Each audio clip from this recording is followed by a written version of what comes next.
नमस्कार, आप देख रहे हैं देश की बात और मैं हूं आपके साथ अविन्या रावत। और रुक करेंगे खबरों का, लेकिन उससे पहले रुक करेंगे आज की हेडलाइंस का।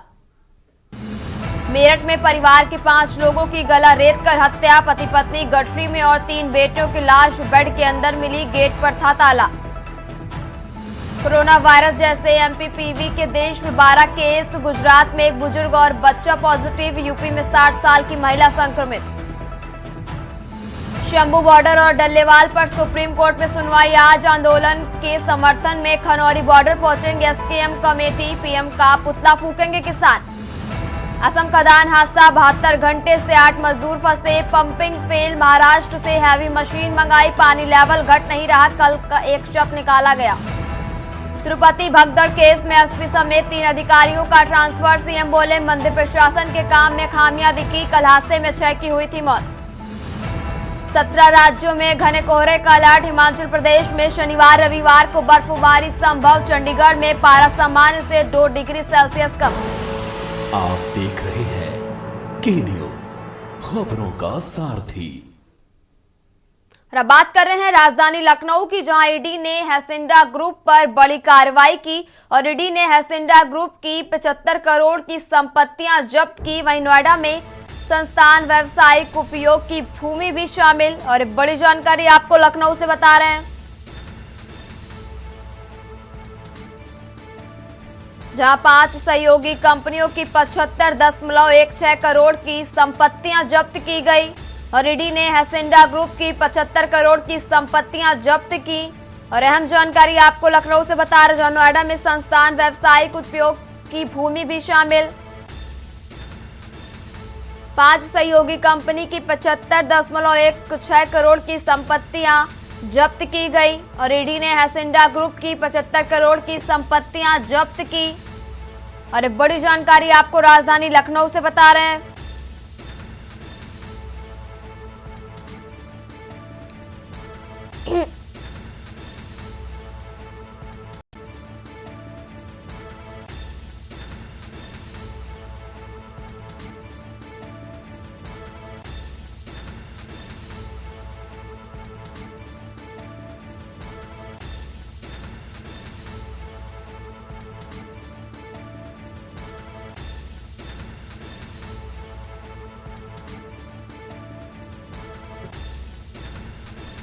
अरे बड़ी जानकारी आपको लखनऊ से बता रहे, जहां ईडी ने हैसिंडा ग्रुप की 75 करोड़ की संपत्तियां जब्त की।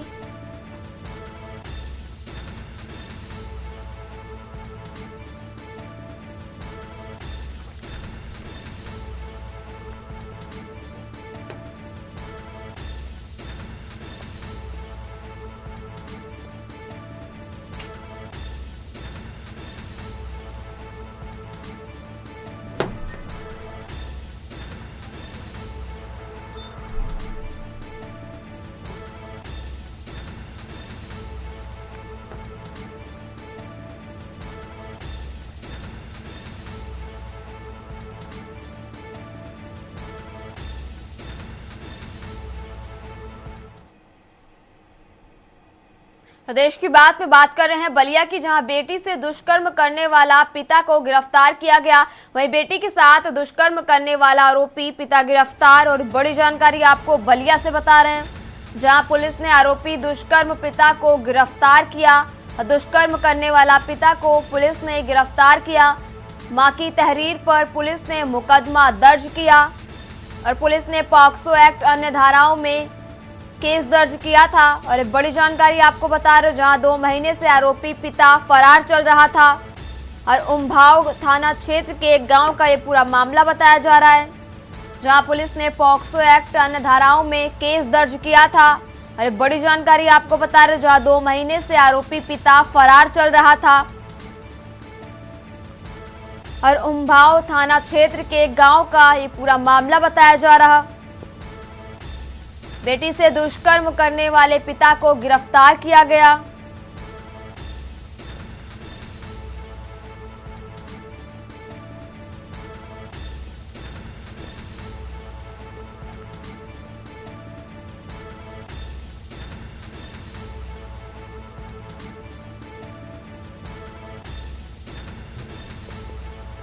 और मां की तहरीर पर पुलिस ने केस दर्ज किया था।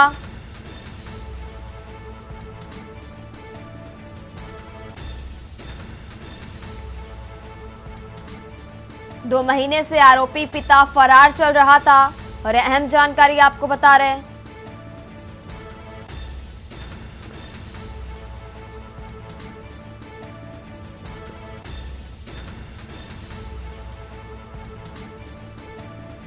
और बेटी के दुष्कर्म करने वाले पिता को पुलिस ने गिरफ्तार किया और पुलिस ने आरोपी दुष्कर्म पिता को किया गिरफ्तार। दुष्कर्म करने वाला पिता को पुलिस ने गिरफ्तार किया और मां की तहरीर पर पुलिस ने केस दर्ज किया था। पुलिस ने पॉक्सो एक्ट अन्य धाराओं में केस दर्ज किया था।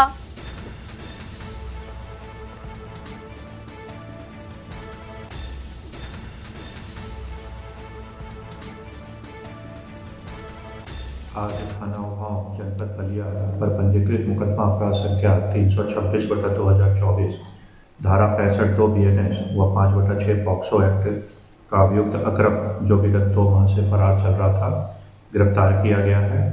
अभियुक्त पर अपनी सगी नाबालिग पुत्री के साथ दुष्कर्म करने का आरोप उसकी पत्नी के द्वारा लगाया गया है। अभियुक्त के विरुद्ध साक्ष्य अनुसार कार्रवाई की जा रही है।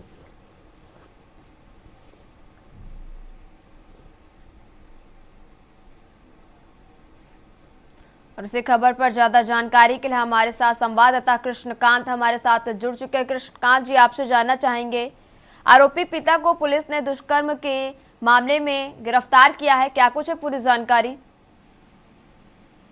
ये वन्य जी आपको बता दें कि उहाव थाना क्षेत्र के गांव के निवासी गांव का मामला है। उस हैवान पिता को पुलिस ने तो गिरफ्तार कर लिया है, लेकिन ये मामला 2 नवंबर का है, जो लोक मर्यादा को तार कर अपनी नाबालिग पुत्री के साथ ही दुष्कर्म की बात जो सामने आ रही है। ये मानवता को शर्मसार करने वाली इस घटना से आहत पीड़िता की मां की तहरीर को पुलिस ने पॉक्सो एक्ट में और संबंधित धाराओं में केस दर्ज कर आरोपी की तलाश शुरू की थी। हालांकि घटना के बाद आरोपी फरार चल रहा था। खोजबीन के बाद SHO विपिन सिंह से जब बात किया गया तो उन्होंने बताया कि अभियुक्त को बिशनपुरा चट्टी से गिरफ्तार किया गया है। वो उनकी जो पिता है, और लगातार देखा जाए कि मुकदमा इनके मां के नाम से तहरीर पर मुकदमा दर्ज किया गया पॉक्सो एक्ट के तहत। उसके उसी 2 महीने से ये इसके पिता जो है, वो हैवान जो पिता है, वो फरार चल रहे थे। लेकिन गुरुवार के बिशनपुर चट्टी से इनको पुलिस ने गिरफ्तार कर लिया है।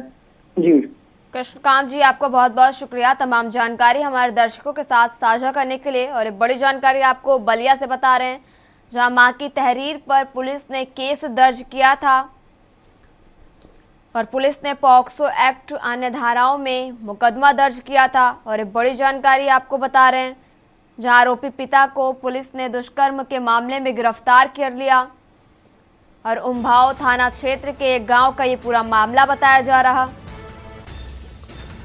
और बेटी से दुष्कर्म करने वाले पिता को गिरफ्तार किया गया। और यह अहम जानकारी आपको बता रहे हैं, जहां बेटी के साथ दुष्कर्म करने वाले आरोपी पिता को पुलिस ने गिरफ्तार किया।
और अब सीधे रुख करते हैं प्रयागराज का, जहां पर मुख्यमंत्री योगी आदित्यनाथ पहुंचे हुए हैं व्यवस्थाओं का जायजा लेने के लिए। प्रसार भारती बोर्ड के अध्यक्ष श्री नवनीत सहगल जी, मुख्य सचिव उत्तर प्रदेश श्री मनोज कुमार सिंह जी, सीईओ प्रसार भारती श्री गौरव द्विवेदी जी, महामंडलेश्वर सतवा बाबा जगत गुरु श्री संतोष दास जी, प्रसार भारती से जुड़े हुए सभी अधिकारीगण और उपस्थित बहनों और भाई, मैं सबसे पहले प्रयागराज की इस धरती पर उत्तर प्रदेश सरकार से आप सबका मैं स्वागत करता हूं। मैं आभारी हूं आदरणीय प्रधानमंत्री जी का, केंद्रीय सूचना प्रसारण मंत्री और आज वर्चुअली हमारे साथ राज्य मंत्री शैल मुर्गुल जी का, जिन्होंने कुंभ के इस आध्यात्मिक महत्व को समझते हुए महाकुंभ के जिस कुंभ पानी का शुभारंभ करने के लिए प्रसार भारती की पूरी टीम आती है। वास्तव में लोक परंपरा और लोक संस्कृति को आम जन तक पहुंचाने के हमारे पास सबसे पहले कोई एक माध्यम था, वह था आकाशवाणी। मुझे याद है हम लोग बचपन में आकाशवाणी के माध्यम से उस समय प्रसारित होने वाले रामचरित्र की उन पंक्तियों को बहुत ध्यान से सुना करते थे। समय के अनुरूप तकनीक बदली, बढ़ी, लोगों ने विजुअल माध्यम से भी दूरदर्शन माध्यम से सचित्र दृश्यों को देखना प्रारंभ किया। बाद में निजी क्षेत्र में ऐसे चैनल आए, लेकिन समय की इस प्रतिस्पर्धा के अनुरूप अपने आप को तैयार करना और दूर दराज के क्षेत्रों में जहां पे कभी के इश्यू होते हैं, वहां पर बहुत सारी ऐसी चैलेंजेस थी। उन चैलेंजेस ध्यान में रखते हुए एफएम चैनल ने, प्रसार भारती एफएम चैनल ने 2013 में भी, 19 में भी, और आज जब महाकुंभ के इस आयोजन के हम साक्षी हैं, इस अवसर पर भी के नाम पर इस विशेष एफएम चैनल यहाँ पे शुभारंभ करने की कार्रवाई प्रारंभ की है। मैं इसके लिए सरकार की ओर से प्रसार भारती को हृदय से धन्यवाद देता हूं। सबसे बड़ी बात यह है कि जो महाकुंभ है, ये केवल एक आयोजन नहीं है, बल्कि सनातन गौरव और गर्व का एक आयोजन है, एक महासमागम है, जिसको सनातन धर्म की गौरव और गरिमा को देखना, तो वह कुंभ का दर्शन करे, कुंभ का अवलोकन करे। जो लोग संकीर्ण दृष्टि से सनातन धर्म को देखते हैं, यहाँ पे उसमें सांप्रदायिक मतभेद है, भेदभाव है, या छूत और अस्पृश्यता के आधार पर समाज को बांटने का काम करते हैं, उन लोगों को आकर के देखना चाहिए कि न पंथ का भेद है, न जाति का भेद है, न छुआछूत है, न कोई लिंग का भेद। सभी पंथ और संप्रदाय एक साथ एक ही संगम पर स्नान है।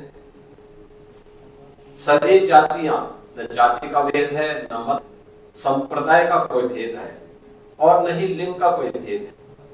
सभी लोग एक जगह आकर के आस्था की डुबकी लगे प्रयागराज के माध्यम से उस संदेश को, सनातन धर्म के संदेश को पूरे देश और पूरी दुनिया तक लेके जाते हैं। एक आध्यात्मिक संदेश है। आध्यात्मिक संदेश प्रयागराज के बारे में तो कहा जाता है। इस अवसर पर पूरी दुनिया, पूरा विश्व एक नीड के रूप में, यानी एक घोंसले के रूप में यहाँ पर देखने को मिलता है।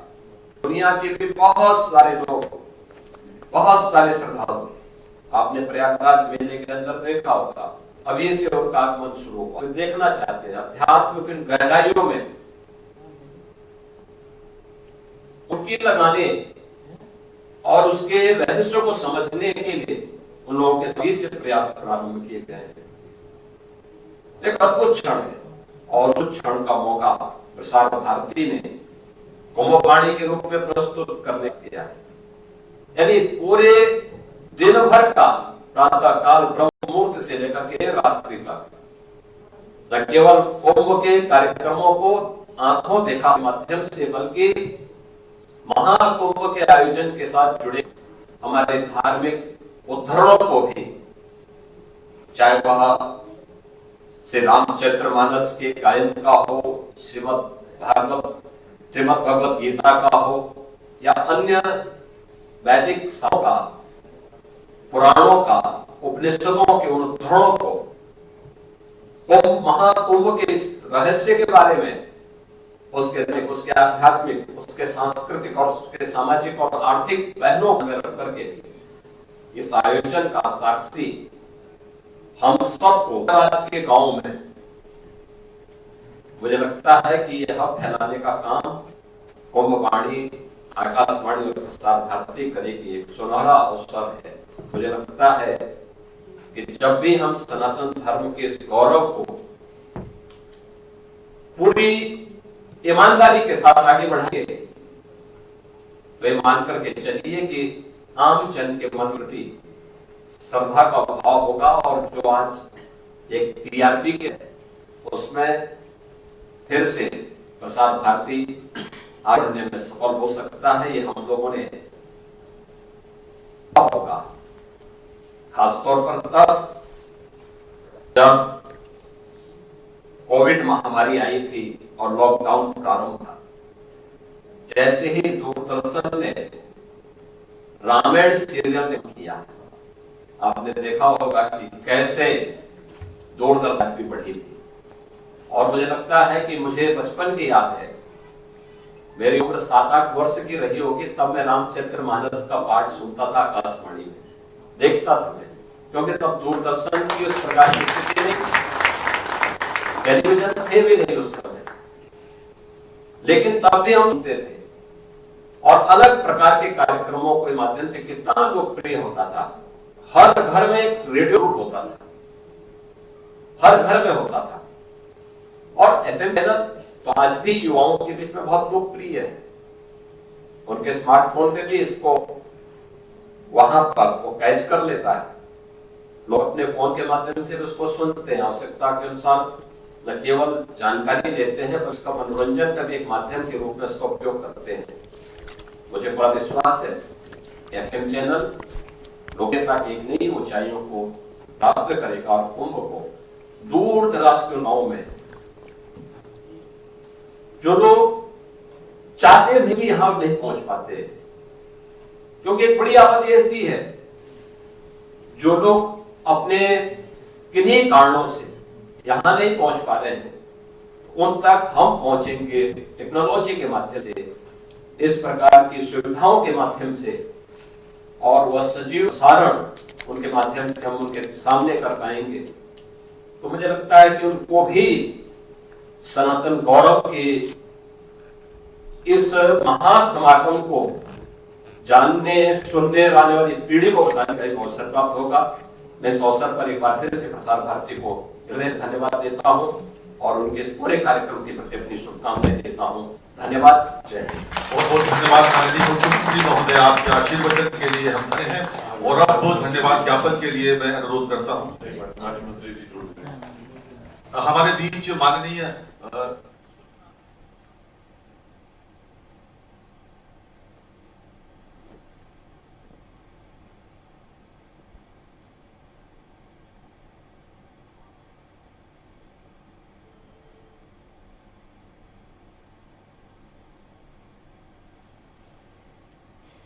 Honorable Chief Minister sir, Chairman sir and CEO, guest.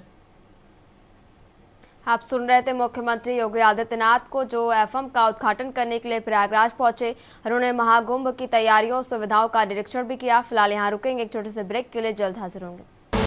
और ब्रेक के बाद एक बार फिर रुक करते हैं खबरों का। खबर आपको कासगंज से बता रहे, उस बीच बड़ी जानकारी कासगंज से आ रही है, जहां जनपद कासगंज में आग का कहर। और बड़ी जानकारी आपको कासगंज से बता रहे हैं, जहां अज्ञात कारणों से झोपड़ी में लगी भीषण आग।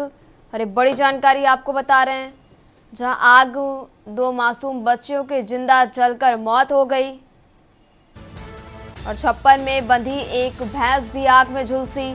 अरे बड़ी जानकारी आपको बता रहे हैं कासगंज से, जहां दोनों सगी बहनों की मौत से परिवार में कोहराम मचा। घटना की जानकारी होते ही पहुंचे पुलिस के आला अधिकारी। पुलिस ने बच्चियों के शवों को पोस्टमार्टम के लिए भेजा। अरे बड़ी जानकारी आपको कासगंज से बता रहे हैं, जहां कोतवाली सोरो क्षेत्र के नगरिया गांव का ये पूरा मामला बताया जा रहा है। और जनपद कासगंज में आग का कहर।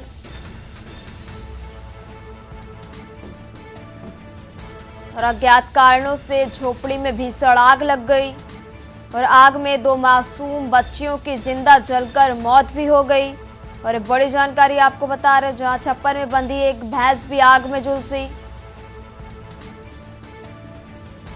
दोनों सगी बहनों की मौत से परिवार में मचा कोहराम। और घटना की जानकारी होते ही पहुंचे पुलिस के आला अधिकारी।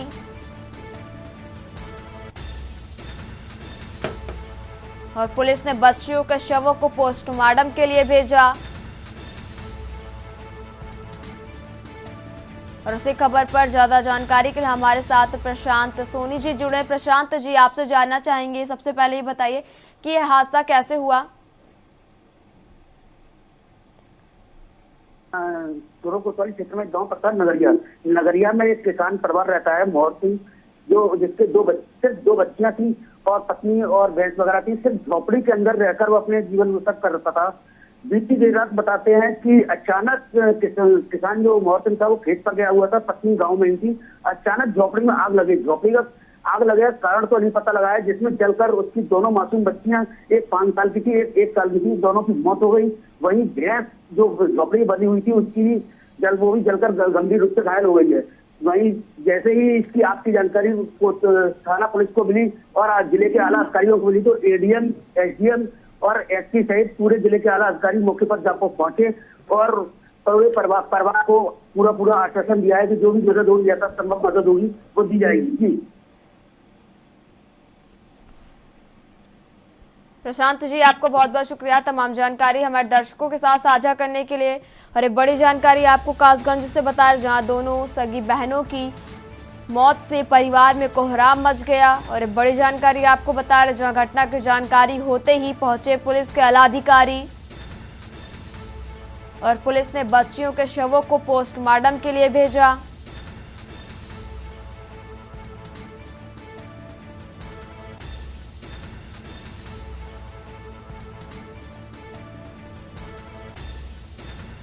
और जनपद कासगंज में आग का कहर देखने को मिला, जहां अज्ञात कारणों से भीषण आग लग गई झोपड़ी में और आग में 2 मासूम बच्चियों की जिंदा जलकर मौत हो गई।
फिलहाल यहाँ रुकेंगे, एक छोटे से ब्रेक के लिए जल्द हाजिर होंगे।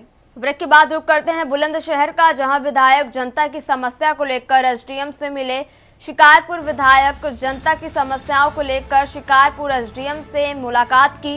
वहीं विधायक ने कहा पार्टी की छवि खराब करने वालों पर कार्रवाई होगी, झूठे मुकदमों को लेकर निष्पक्ष होगी जांच। और विधायक अनिल शर्मा ने ये बात कही और अहमदगढ़ थाने में लिखे गए फर्जी मुकदमे को कराया जाए खत्म। अरे बड़ी जानकारी आपको बता रहे, जहां विधायक से के न्यूज संवाददाता अनिल कुमार मीणा ने खास बातचीत भी की। अरे बड़ी जानकारी आपको बता रहे हैं, जहां विधायक से के न्यूज संवाददाता अनिल कुमार मीणा ने बातचीत भी की और विधायक जनता की समस्या को लेकर एसडीएम से मिले। अरे बड़ी जानकारी आपको बता रहे हैं, जहां विधायक ने कहा पार्टी की छवि खराब करने वालों पर कार्रवाई की जाएगी और विधायक जनता की समस्या को लेकर एसडीएम से मुलाकात भी की और विधायक जनता की समस्या को लेकर शिकारपुर एसडीएम से मिले।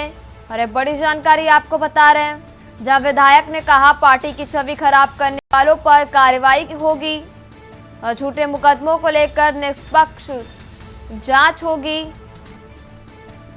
और अहमदगढ़ थाने में लिखे गए फर्जी मुकदमे को खत्म कराया जाएगा।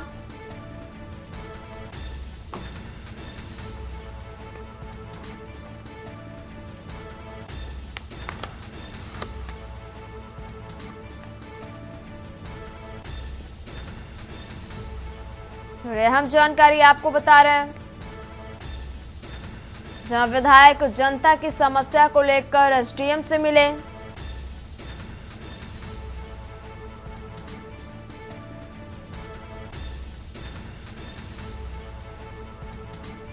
और विधायक ने कहा पार्टी की छवि खराब करने वाले के खिलाफ कार्रवाई की जाएगी और झूठे मुकदमों को लेकर निष्पक्ष जांच होगी।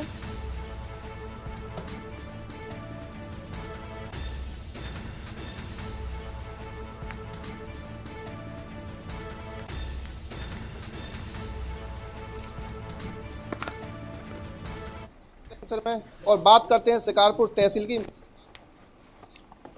शिकारपुर विधायक अनिल शर्मा जी मौजूद हैं, हम उनसे बात करते हैं कि आज करीब 150-200 जनता के लोगों के साथ आज शिकारपुर एसडीएम से मिले हैं। क्या मुद्दे रहे हैं, किन मुद्दों को लेकर ये मिले हैं, क्या क्या एसडीएम साहब से इन्होंने बातें की, हम पूछते हैं। धन्यवाद अनिल जी।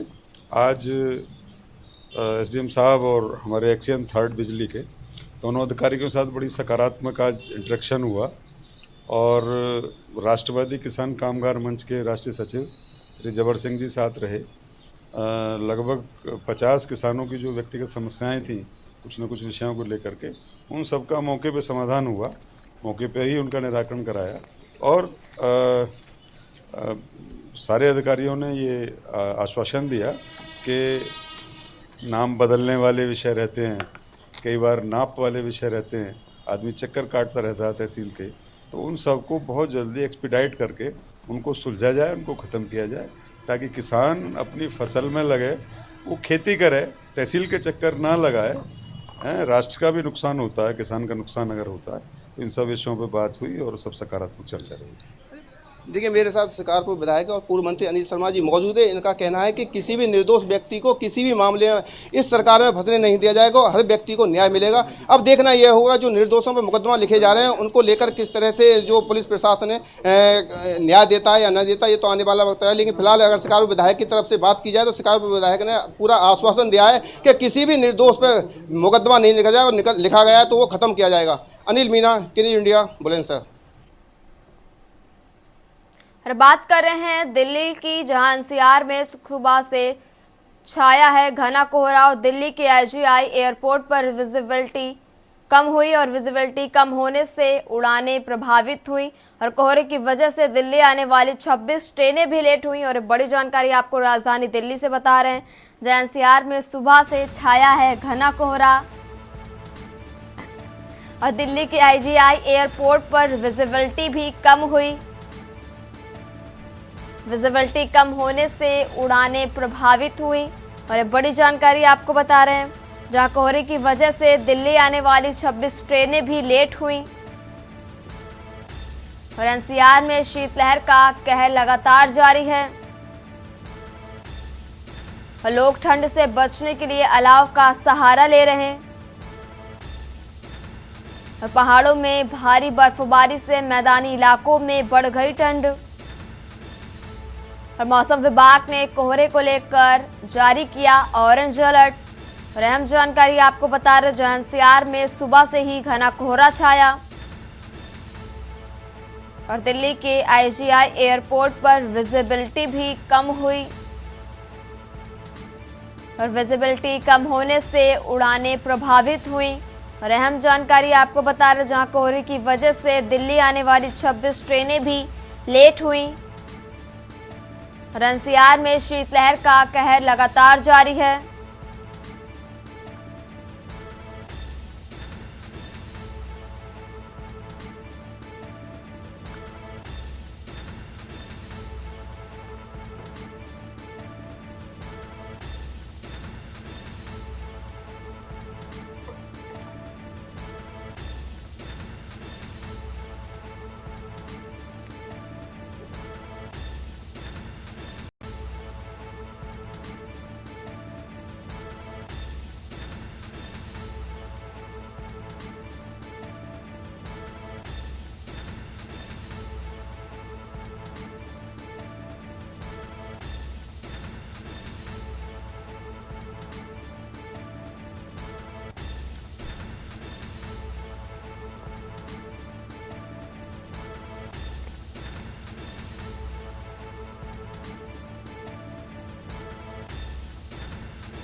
और अगली बड़ी जानकारी भी आपको राजधानी दिल्ली से बता रहे, जहां कल झुग्गी बस्तियों के प्रधानों से मिलेंगे अमित शाह।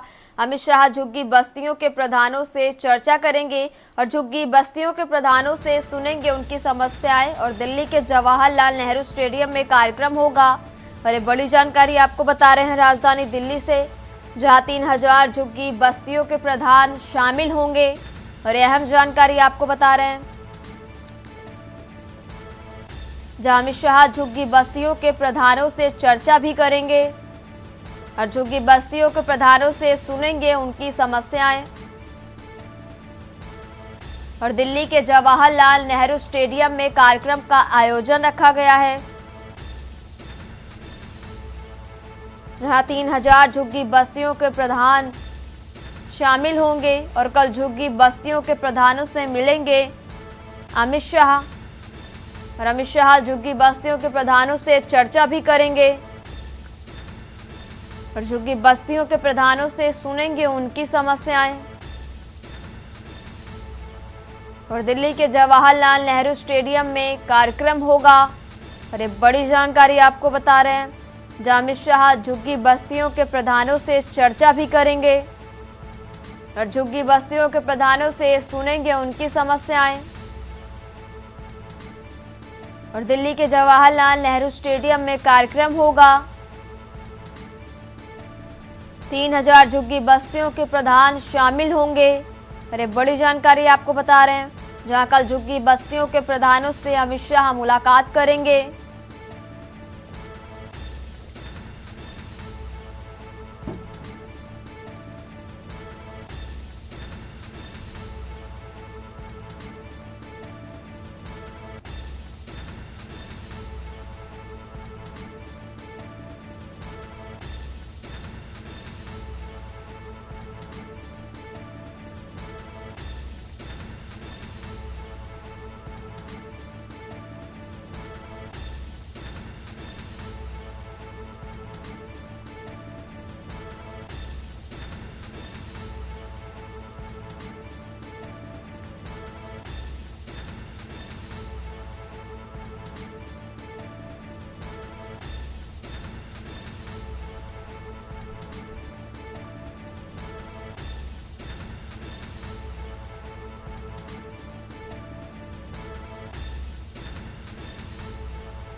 और दिल्ली चुनाव को लेकर बीजेपी कोर ग्रुप की बैठक होगी आज, और दिल्ली को लेकर आज सुबह 10:30 पर बैठक होगी, जहां जेपी नड्डा के घर पर होगी बीजेपी की कोर ग्रुप की बैठक।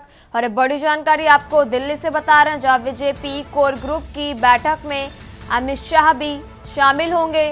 और बड़ी जानकारी आपको बता रहे हैं, जहां बीजेपी कोर ग्रुप की बैठक में अमित शाह भी शामिल होंगे। और दिल्ली चुनाव को लेकर बीजेपी कोर ग्रुप की आज बैठक होगी, और दिल्ली चुनाव को लेकर आज सुबह 10:30 पर ये बैठक होगी। जेपी नड्डा के घर पर होगी बीजेपी कोर ग्रुप की बैठक। बीजेपी कोर ग्रुप की बैठक में अमित शाह भी शामिल होंगे, और ये अहम जानकारी आपको बता रहे हैं, जहां दिल्ली चुनाव को लेकर बीजेपी कोर ग्रुप की बैठक आज, और दिल्ली चुनाव को लेकर आज सुबह 10:30 पर यह बैठक की जाएगी। और जेपी नड्डा के घर पर होगी बीजेपी कोर ग्रुप की अहम बैठक।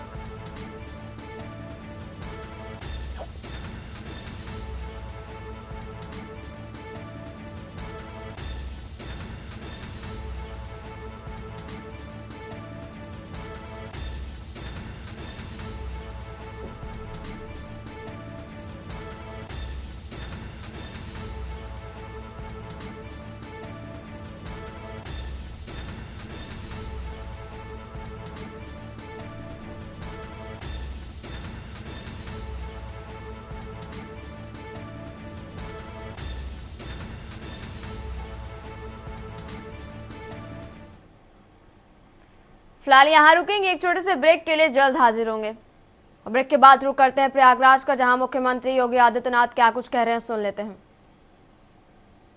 की लड़ाई में कूद पड़ी इस दौरान बस बालपन में ही, जब देश की आजादी की इस लड़ाई के अभियान के साथ वंदे मातरम गाते हुए ब्रिटिश हुकूमत के खिलाफ नारेबाजी कर रही थी, तो मात्र 8 वर्ष की उम्र में ही उनकी पिटाई हुई थी।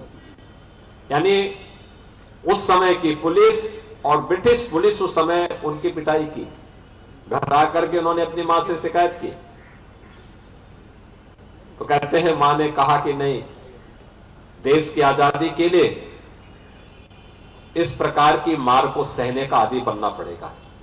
और इससे वह और मजबूत हुई, और देखते ही देखते देश की आजादी की इस लड़ाई में भारत छोड़ो आंदोलन के उस अभियान में उन्होंने बढ़ चढ़ करके भाग लिया। यानी एक स्वतंत्रता संग्राम सेनानी के रूप में,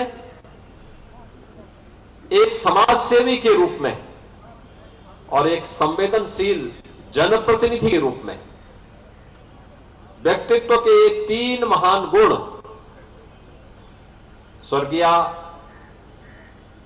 कमला बहुगुणा जी के अंदर हम सबको देखने को मिलता है। जब 2019 में प्रयागराज कुंभ के दौरान यहां पर आया था,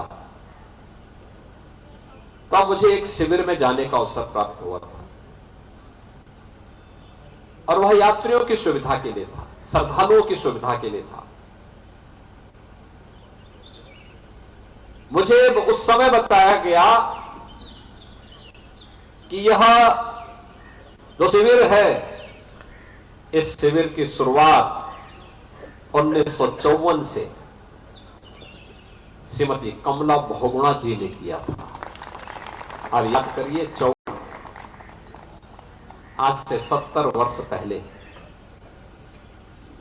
देश और दुनिया से आने वाले श्रद्धालु जनों की सुविधा के लिए हमें कुछ करना है, ये एक कल्पना हो सकती थी। अक्सर होता है, राजनेता वही करता है जहां उसको वोट बैंक की लालच होती है, लेकिन नहीं, मेरी सिटी का गौरव बढ़े, मेरे शहर के बारे में, मेरे इस महा पर्व के आयोजन में देश और दुनिया उंगली न उठाने पाए। मेरा दायित्व है कि आने वाले श्रद्धालु को जितना भी हम सहयोग अपने स्तर पर कर सकते हैं, वह सहयोग करेंगे। और वह 1954 से वह शिविर आगे बढ़ रहा है और आज भी उस शिविर का आयोजन प्रयागराज में प्रोफेसर रीता बहुगुणा जोशी जी के द्वारा अपनी मांग त्वरित रूप से आगे बढ़ाने का काम जा रहा है। ये हमारा भाग्य है कि पूर्व मुख्यमंत्री स्वर्गीय हेमवती नंदन बहुगुणा जी का जन्म उत्तराखंड के उसी जनपद में हुआ जिस जनपद में मेरा भी जन्म हुआ। अब याद करिए, जब अपने बचपन की पढ़ाई के बाद वे अपने आगे की शिक्षा के लिए प्रयागराज आए,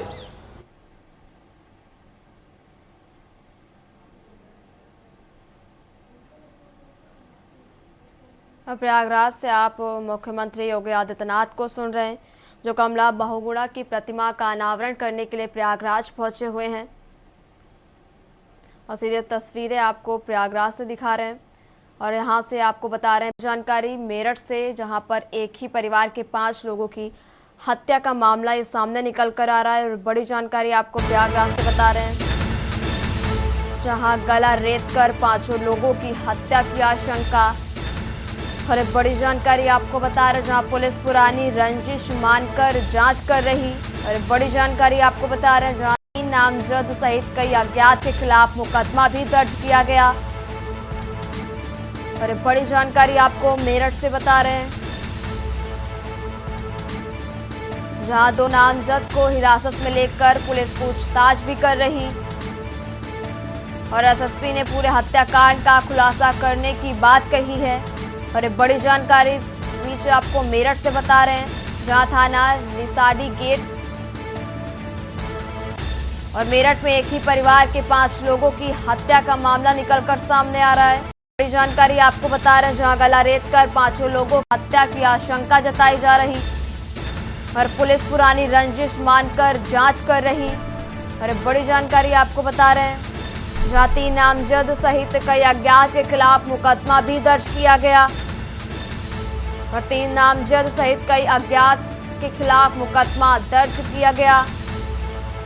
और 2 नामजद को हिरासत में लेकर पुलिस पूछताछ भी कर रही। और एक बड़ी जानकारी आपको बता रहे हैं, जो एसएसपी ने पूरे हत्याकांड का खुलासा करने की बात कही है। और थाना लिसाडी गेट क्षेत्र के सोहेल गार्डन का ये पूरा मामला बताया जा रहा, जहां मेरठ में एक ही परिवार के 5 लोगों की हत्या का ये मामला निकलकर सामने आ रहा। लगातार गला रेत कर 5 लोगों की हत्या की आशंका जताई जा रही। और बड़ी जानकारी आपको मेरठ से बता रहे हैं, जहां पुलिस पुरानी रंजिश मानकर जांच पड़ताल कर रही। और 3 नामजद सहित कई अज्ञात के खिलाफ मुकदमा भी दर्ज किया गया। और 3 नामजद सहित कई अज्ञात के खिलाफ मुकदमा दर्ज किया गया। और 2 नामजद को हिरासत में लेकर पुलिस पूछताछ भी कर रही। और बड़ी जानकारी आपको बता रहे हैं। और इसी खबर पर बातचीत के हमारे साथ संवाददाता राजू जुड़ गए। राजू जी, आपसे जानना चाहेंगे, एक ही परिवार के 5 लोगों की हत्या कर दी गई और पुलिस का कहना है कि मतलब पुरानी रंजिश के चलते ये हत्या की गई है, क्या कुछ है पूरी जानकारी?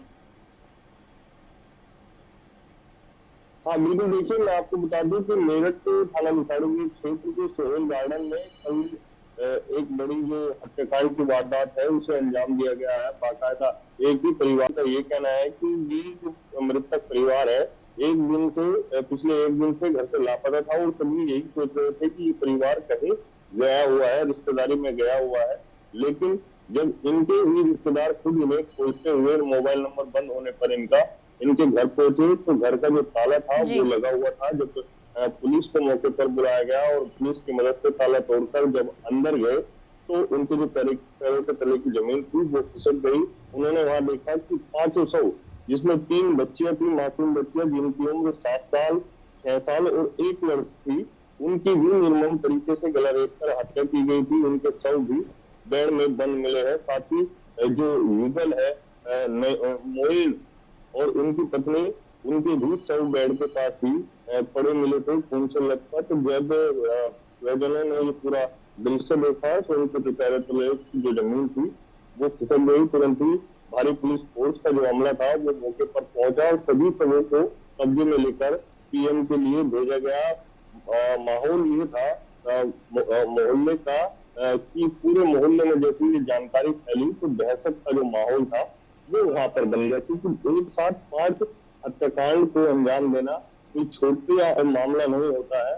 जब बड़े मामले की खबर जब शहर में फैली तो दहशत का माहौल फैल गया। फिलहाल मेरठ पुलिस ने 3 नामजद और कई अज्ञात के खिलाफ मुकदमा दर्ज कर लिया है और 2 लोगों को नामजद जो 2 लोग थे उन्हें हिरासत में लिया है और लगातार उनसे पूछताछ की जा रही है। फिलहाल मेरठ के जो एसएसपी है विपिन ताड़ा, उन्होंने बताया है कि पूरे मामला जो पुरानी रंजिश है उसी को लेकर अभी माना जा रहा है। उसी के तहत अभी पुलिस जो है वो जांच कर रही है और जो नामजद लोग हिरासत में लिए गए हैं 2, उनसे पूछताछ की जा रही है। जल्द ही हत्याकांड का खुलासा किया जाएगा। लेकिन जिस तरीके से मेरठ में देखिए कल ये पूरा हत्याकांड अंजाम दिया गया तो कहीं ना कहीं जो हत्यारोपी है उनके अंदर कहीं भी पुलिस का जो खौफ है वो नजर नहीं आ रहा है, क्योंकि एक साथ 5 हत्याओं को अंजाम देना, उसमें भी 3 मासूम बच्चियां जिनकी उम्र 7 वर्ष, 6 वर्ष और 1 वर्ष, यानी कि हम मान सकते हैं कि वो जो हत्यारोपी थे